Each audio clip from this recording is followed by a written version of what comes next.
मुझ पर निशाना इसलिए साधा है कि ऐसे मामले में कोई एक बलि का बकरा सबको चाहिए होता है। प्रशासन के लिए आसान हो जाता है कि हम बच गए, एक का नाम लगा दो।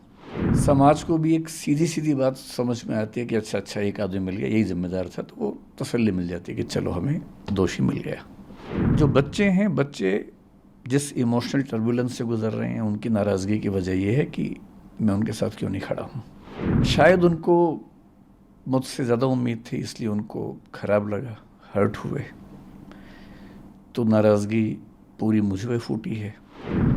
मीडिया ने गुस्सा क्यों किया? क्योंकि चैनल्स को व्यूज़ चाहिए, और जिसके नाम पे व्यूज़ मिलते हैं, अभी तुक्के से पिछले कुछ समय से मुझे व्यूज़ मिल रहे हैं, तो मेरा नाम लिख के गाली देने में व्यूज़ ज़्यादा मिलते हैं, इसलिए मेरा नाम सबसे ऊपर रहता है। पहला सवाल यही, ऐसा क्यों लग रहा है कि सबने आपको निशाना सा बना लिया है? मुझ पर निशाना इसलिए साधा है कि ऐसे मामले में कोई एक बलि का बकरा सबको चाहिए होता है, उससे चीज़ें थोड़ी आसान हो जाती हैं। प्रशासन के लिए आसान हो जाता है कि हम बच गए, एक का नाम लगा दो। समाज को भी एक सीधी सीधी बात समझ में आती है कि अच्छा अच्छा एक आदमी मिल गया, यही जिम्मेदार था, तो वो तसल्ली मिल जाती है कि चलो हमें दोषी मिल गया।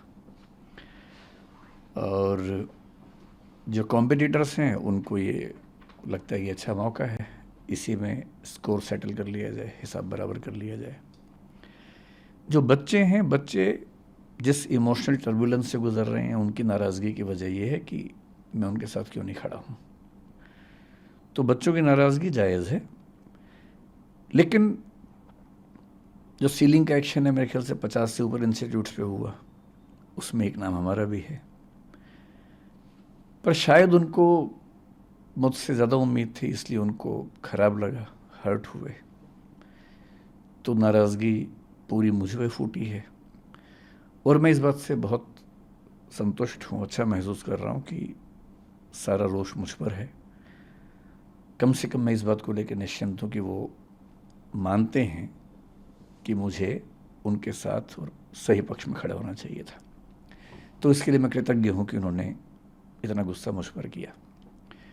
मीडिया ने गुस्सा क्यों किया? क्योंकि चैनल्स को व्यूज़ चाहिए, और जिसके नाम पे व्यूज़ मिलते हैं, अभी तुक्के से पिछले कुछ समय से मुझे व्यूज़ मिल रहे हैं, तो मेरा नाम लिख के गाली देने में व्यूज़ ज़्यादा मिलते हैं, इसलिए मेरा नाम सबसे ऊपर रहता है। तो सबकी अपनी अपनी वजह है। जैसे आज़ादी की लड़ाई में वजहें सबकी अपनी अपनी थी, उन सब का नाम था आज़ादी, अंग्रेज़ों से मुक्ति। तो इस मामले में भी वजहें सबकी अपनी अपनी हैं, लेकिन सबके पास एक सुविधाजनक नाम है कि उसको गाली दो, कुछ कुछ वर्चुअल मॉब लिंचिंग जैसा करो, और सुख भी मिलता है। जब हम किसी को गाली देते हैं तो सुख तो मिलता ही है। तो सब इसलिए पीछे पड़े हैं, सबकी अपनी अपनी वजह हैं, लेकिन ठीक है, जब यूट्यूब ने, सोशल मीडिया ने मुझे प्रसिद्धि दी पिछले 3-4 साल में, मुफ्त में इतनी सारी प्रसिद्धि मिली, तो क्या होता है कि जब कुछ मिलता है तो हमें लगता है कि हम डिज़र्व करते थे, और जब कुछ विपरीत होता है तो हमें लगता है कि मेरे साथ ही क्यों हो रहा है। तो जिस तर्क से लोगों ने इतना स्नेह दिया, उसी तर्क से लोगों ने इतनी नाराज़गी मुझ पर उड़ेली। लोग एकदम ठीक हैं, गुस्सा एकदम जायज़ है, पर मेरी अपनी वजह है कि मैं इतना लेट क्यों हुआ।